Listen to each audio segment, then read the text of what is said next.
Friends, A:B ratio கொடுத்துட்டாங்க 2:3ன்னு. அப்புறம் பாருங்கள் B:Cக்கு 4:5 கொடுத்துட்டாங்க.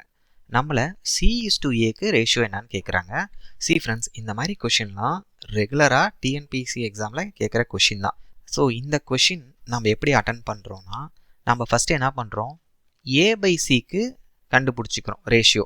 அப்போ A/C எப்படி எழுதலாம், A/B இன்ட்டு B/Cன்னு எழுதலாம். கரெக்டுங்களா? ஏன்னா இதை கேன்சல் பண்ணால் BB கேன்சல் ஆயிரும், நமக்கு AC தான் மிச்சம் இருக்குது. ஸோ கரெக்டாக வந்துருச்சு ஆப்வியஸாக லெஃப்ட் ஹேண்ட் சைடு. ஸோ அது இல்லாமல் A/Bக்கு தான் ரேஷியோ கொடுத்துருக்காங்க கொஷினில். ஸோ A/B எவ்வளோ 2/3, அப்புறம் B/Cக்கு எவ்வளோ 4/5. ஏதோ கேன்சல் ஆகுதான்னு பாருங்கள். எதுவும் கேன்சல் ஆகலை. அப்போ வந்து A/Cக்கு ஆன்சர் என்னது 8/15.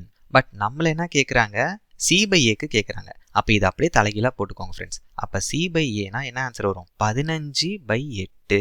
கிளியராக இருக்கா ஃப்ரெண்ட்ஸ்?